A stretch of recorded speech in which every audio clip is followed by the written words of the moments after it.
21 August grenade হামলা মামলায় বিএনপির ভারপ্রাপ্ত চেয়ারম্যান তারেক রহমান ও লুৎফুজ্জামান বাবর সহ সব আসামিকে খালাস করে হাইকোর্টের দেয়া রায় বহাল রেখেছে আপিল বিভাগ।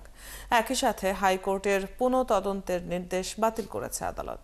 বৃহস্পতিবার প্রধান বিচারপতি সৈয়দ রেফাত আহমেদের নেতৃত্বে 6 সদস্যের বিচারপতির বেঞ্চে এই রায় দেয়া হয়।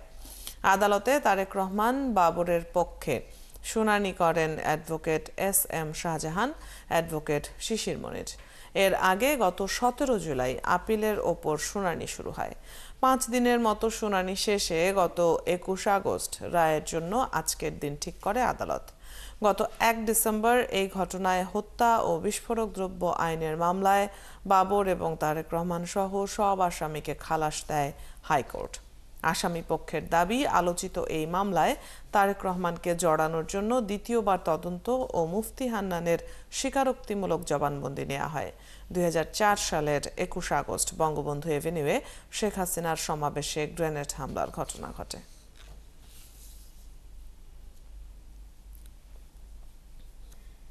রাষ্ট্র কর্তৃক আনিত সমস্ত আপিল এবং যে সমস্ত পিটিশন ছিল সবগুলো ডিসমিস হয়েছে, অর্থাৎ হাইকোর্ট বিভাগের যেই রায়, খালাসের যে রায়, সেটা বহাল আছে। এই মামলাটা অত্যন্ত একটা হিনিয়াস ক্রাইম ছিল, কিন্তু শেখ হাসিনা ওয়াজেদ তার রাজনৈতিক উদ্দেশ্যে ব্যক্তিগত জিঘাংসা থেকে জনাব তারেক রহমান সাহেবকে অন্যায়ভাবে এই মামলায় অন্তর্ভুক্ত করেছিলেন। আজকে সর্বোচ্চ আদালতের মাধ্যমে প্রমাণিত হয়েছে জনাব তারেক রহমান সাহেব নির্দোষ এবং তিনি খালাস পেয়েছেন।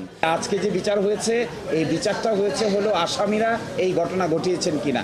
আজকে সিদ্ধান্ত হলো যে আসামিরা এই ঘটনার সঙ্গে জড়িত নন, তাদেরকে বেকসুর খালাস দেওয়া হয়েছে। আর যারা মৃত্যুবরণ করেছেন, যারা এই ঘটনার শিকার হয়েছেন, সকলের প্রতি আমরা সিম্প্যাথাইজড, কিন্তু তথ্য প্রমাণ ছাড়া তো কাউকে সাজা দেওয়া সম্ভব না। 111-এর সময় যে সময় জনাব তারেক রহমান সাহেব জেলে ছিলেন, বেগম খালেদা জেলে ছিলেন, তখন কিন্তু চার্জশিট দেওয়া হয়েছিল। সেই চার্জশিট কিন্তু জনাব তারেক রহমান সাহেব নাম বা রাজনীতির নাম ছিল না। আওয়ামী লীগ ক্ষমতা আসার পরেই তখন তারা মামলার প্রকৃত বিচার থেকে তারা রাজনৈতিকভাবে চিন্তা করার প্রতিহিংসার চিন্তা করেছিল। এ বিষয়ে জানবো আরো খবর। আমাদের সাথে যোগ দিচ্ছেন সহকর্মী সৈকত সাদিক।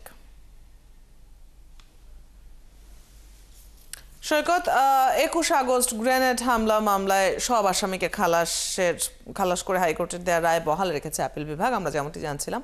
এ বিষয়ে আদালত আর কি বলল এবং আইনজীবীদের কয়েকজনের বক্তব্য আমরা শুনছিলাম, এ ব্যাপারেও বিস্তারিত জানাবেন। চেয়ারম্যান তারেক রহমান বলা যায় তিনি এক ধরনের কলঙ্ক মুক্ত হলেন। গত 21 বছর ধরে যে মামলাটি তাকে আসামি করা হয়েছিল এবং বিচারিক আদালত যাকে দিয়েছিল সর্বোচ্চ যাবজ্জীবনের যে কারাদণ্ড দিয়েছিলেন, যিনি তারেক রহমান লন্ডনে আছেন, যদিও এই মামলাতে তিনি খালাসের জন্য আবেদন করেননি, তারপরও যেহেতু আজকে হাইকোর্ট এই মামলা, আপনি জানেন যে 1 ডিসেম্বর 2024 সালে সব আসামিদের খালাস দিয়েছিল, সেই আদেশের বিরুদ্ধে রাষ্ট্রপক্ষ আপিল করার পর দীর্ঘ শুনানির পর কিন্তু আজকে সর্বোচ্চ আদালত বিএনপির ভারপ্রাপ্ত চেয়ারম্যান তারেক রহমান, সাবেক বিএনপির যে স্বরাষ্ট্র প্রতিমন্ত্রী লুৎফুজ্জামান বাবর সহ এই মামলার যে 49 জন আসামি সবাইকেই বেকসুর খালাস দিলেন, হাইকোর্টের আদেশ বহাল রাখলেন।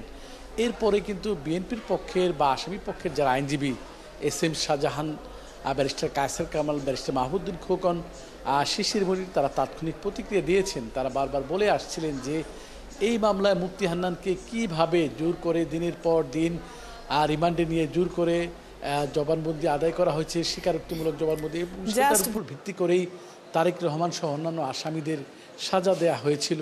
সেই সাজা হাইকোর্ট থেকে বাতিল হওয়ার পর আজকে সর্বোচ্চ আদালতও যেহেতু তাদের খালাস দিলেন, তারা দাবি করে আসছিলেন যে তারা ন্যায় বিচার পেয়েছেন। বিএনপির পক্ষের যে আইনজীবী ব্যারিস্টার কায়েসার কামাল, তিনি বলছেন যে তৎকালীন যে ক্ষমতাচ্যুত প্রধানমন্ত্রী শেখ হাসিনা শুধু রাজনৈতিক প্রতিহিংসার বশবর্তী হয়েই তারেক রহমানকে এই মামলায় জড়িয়েছিলেন, এই মামলায় আসামি করা হয়েছিলেন, যা কোনো অবস্থাতেই কাম্য ছিল না।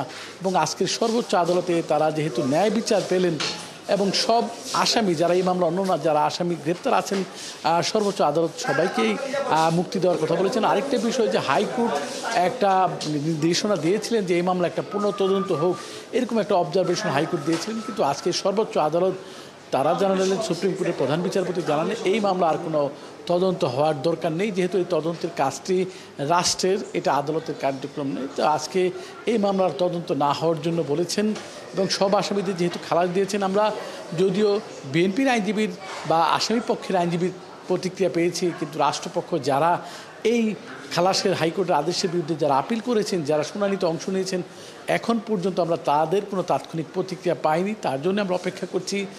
Deputy attorney general Abdullah Mahmud Masud তিনি শুনানি করেছেন, হয়তো তার থেকে একটা প্রতিক্রিয়া পাবো। সব মিলিয়ে এখন পর্যন্ত এই হচ্ছে আমার কাছে এই সর্বোচ্চ আদালতের বা 21শে আগস্টের মামলার সর্বশেষ তথ্য।